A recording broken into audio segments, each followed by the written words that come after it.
Straight across now to the Indian Ministry of External Affairs. Successful community in entrepreneurial professional community.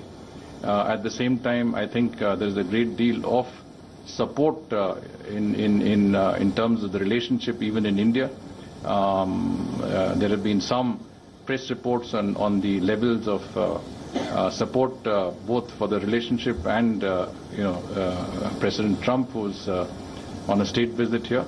And of course, the fact that I think the connect at the level of people, whether it is through common ideologies and values and principles that we share, whether it is through the exchange of professionals that we have, whether it is through the tourists, the number of tourists that continue to visit each other's countries, which is now increasing and well over 1 million on either side.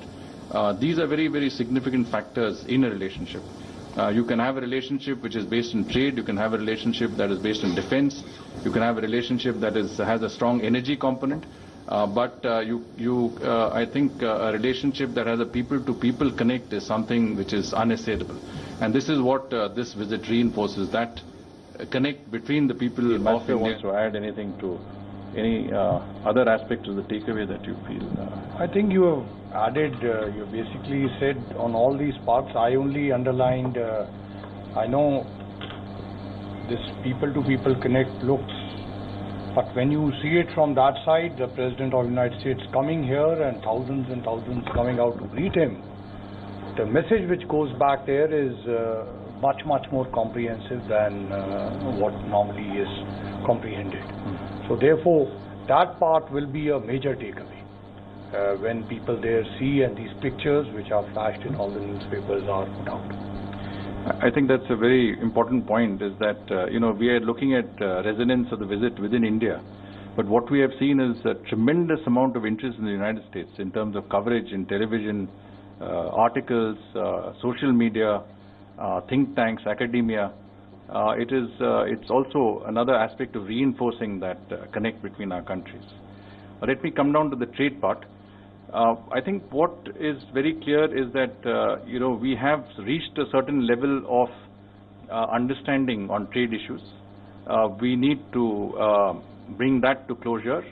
So what we're talking about is as soon as possible providing a legal basis to this text and concluding this round of negotiations. Immediately following which, I think the intention by the two leaders is to facilitate the commencement of negotiations for a larger, inverted commas, big deal. You can call this in any way you want, but essentially, I think if you ask me, the difference between the first and the second one, the package and the big deal, is that the package is basically, whatever we do in terms of tariffs and quantitative restrictions, etc., would be on MFN basis.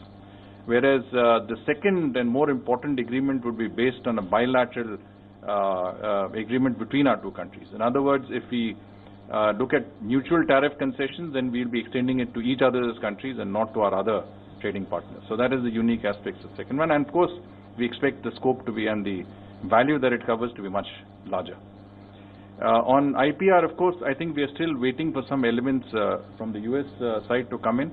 I think there is no problem on the MOU per se, but we just need the final aspects, and we should be able to conclude an MOU on intellectual property rights at the earliest possible. In any case, this issue is discussed in various bilateral forums that we have, including the Trade Policy Forum and other bodies that are engaged on a discussion on trade-related issues between our two countries. Well, I had asked a question on the nomenclature, comprehensive strategic global partnership. How does it differ from these partnerships that we have with other nations like Japan, the new nomenclature that has been Well, I think I did answer it partly, by saying that, irrespective of the nomenclature you give it, the importance of that partnership cannot be underemphasized. When we say comprehensive, when we add the word comprehensive to the earlier nomenclature of strategic global partnership, it means that it encompasses all aspects, not just security and defense, but as I said, collaborations, R&D, industrial,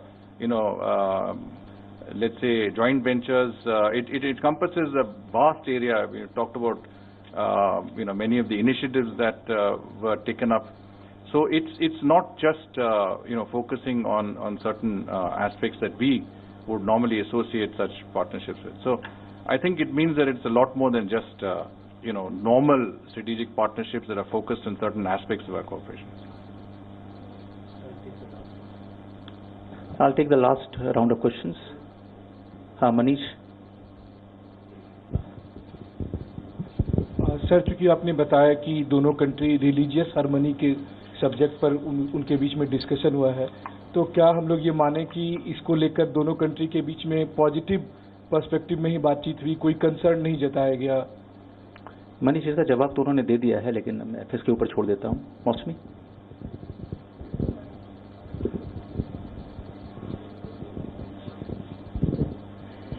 Sir, considering that the timing of the entire trip, it comes in the run-up to the election campaign, do you really think that, and it's his maiden visit here, do you really think that, and it's being alleged that, India has gone out of its way to please the US President, is it a reiteration by the Prime Minister of Ab Ki Baar Trump Sarkar, the way we've rolled out the red carpet for the US President? Can you just pass on the mic behind you? Thank you. As you said, regional issues also came up for discussion.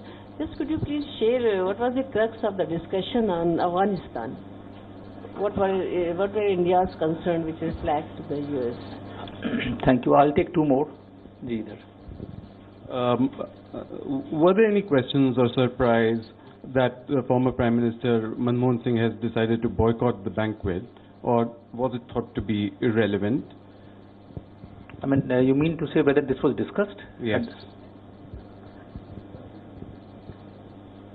Last row. No, I think let's conclude it. Sir, sir मेरा सवाल फिर से पाक प्रायोजित आतंकवाद को लेकर है। आपने भी बोला, हमने कल ट्रंप को भी सुना था, आज भी सुना आतंकवाद को लेकर, लेकिन मेरा सवाल यह है क्योंकि जब भी हमारे प्राइम मिनिस्टर अमेरिकी राष्ट्रपति से मिलते हैं तो हमेशा ये कहा जाता है कि अमेरिका आतंकवाद के खिलाफ भारत के साथ खड़ा है। तो क्या इस यात्रा के बाद कुछ उससे आगे बढ़े हैं? कॉन्क्रीट हम कह सकते हैं कि आतंकवाद के खिलाफ लड़ाई में पाकिस्तान प्रायोजित जो आतंकवाद है, अमेरिका ने भरोसा दिलाया है कि हाँ, टाइम बाउंड रूप से भारत के साथ मिलकर खत्म करेंगे। क्या ऐसा कुछ कह सकते हैं?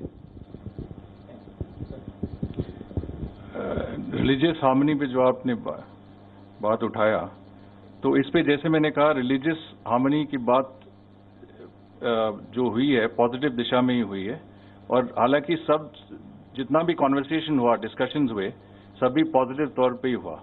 तो ऐसे कोई बातें नहीं हुई जो नॉन पॉजिटिव तौर पे हो सकती। तो I hope that answers your question.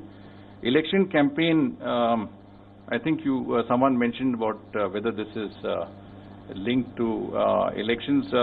Let us start by saying that the India-US partnership has always been based on bipartisan support and will continue to be based on that. When we invite a president of the United States, it is the president of the United States who is the elected president of the United States.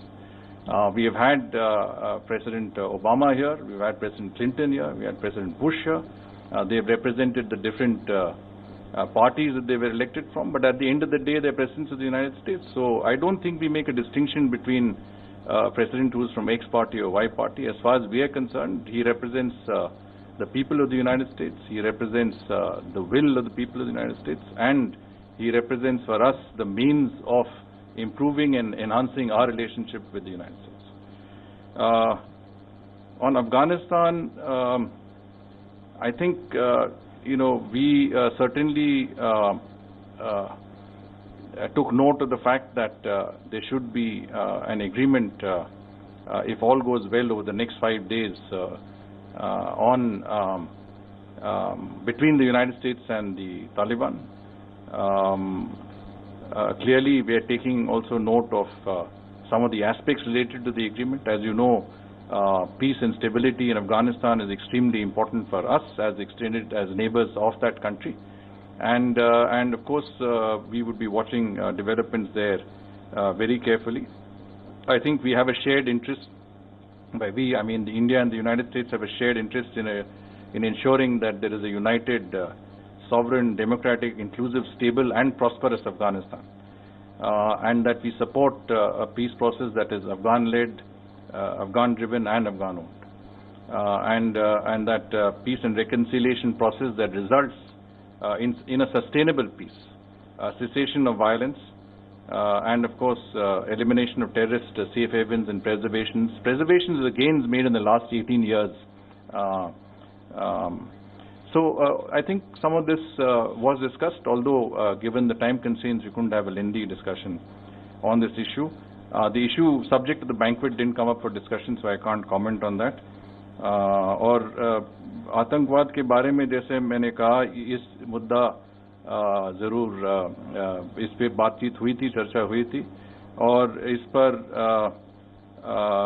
जो हमारा view है हमने ज़रूर बताया, और जो उनके तरफ से अंडरस्टैंडिंग था, आपने कल भी शायद सुना होगा प्रेसिडेंट ट्रंप को कि there is no support for Islamic radical terrorism. There is no support that borders have to be secure of all countries, and I think there is a fullest understanding that India's commitment to countering terrorism, to fighting terrorism, has the strongest support of the United States.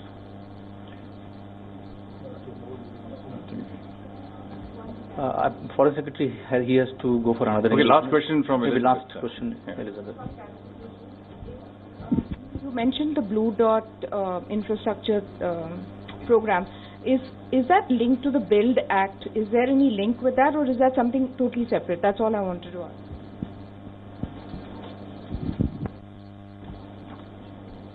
From what the information we have right now is limited.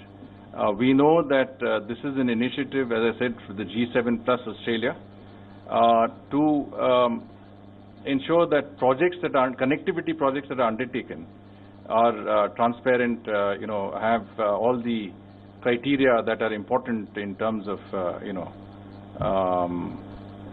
ensuring that high standards are maintained, and that by high standards I mean standards in terms of transparency and the actual credibility of the project. And whether it comes under the Build Act and what nature it comes under is not clear, but it's not a bilateral project. It's not an American initiative. It's really a G7 initiative, and one that I think we have to consider in greater detail once we have the thing. But of course,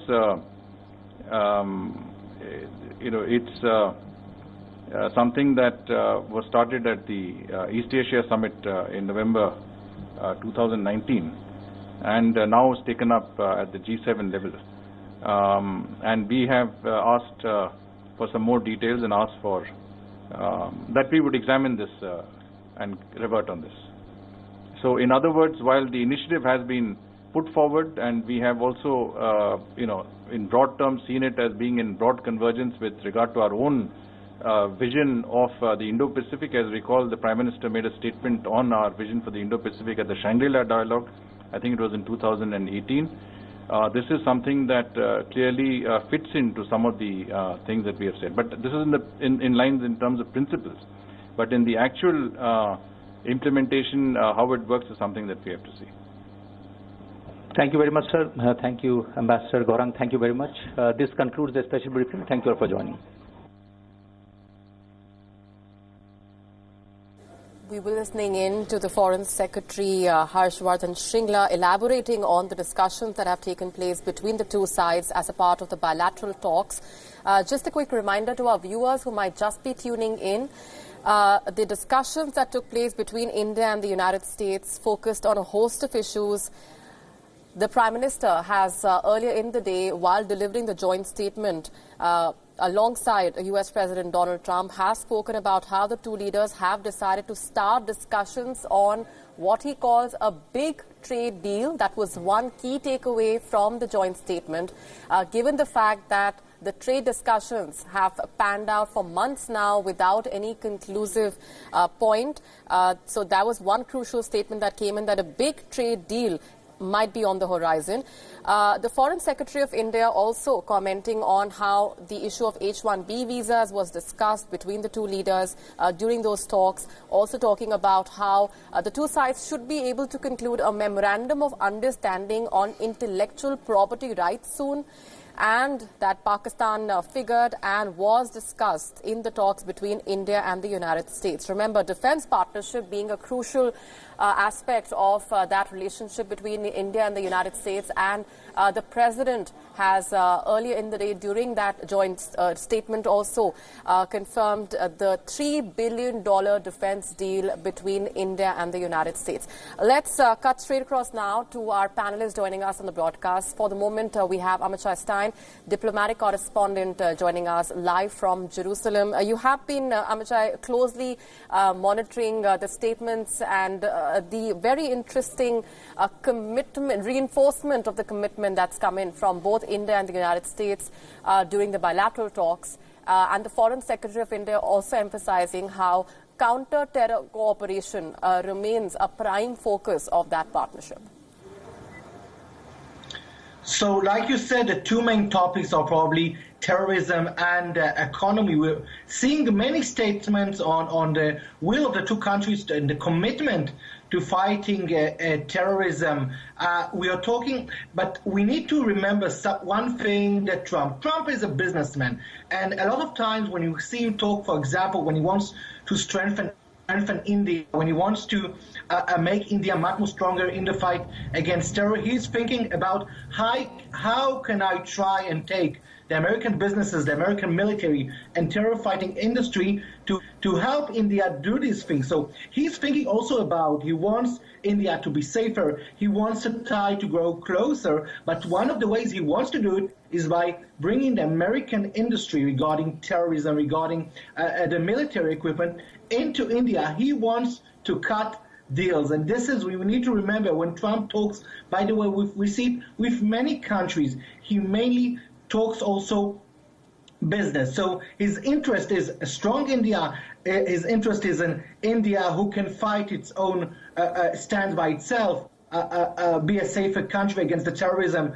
from Pakistan. But he also is looking, and that's why I think we're seeing also other than the economic issue, we're seeing him talking with the business people also, and some kind of military contracts between the two countries. We need to remember always, this is the goal Trump is trying to do in every visit he's doing abroad.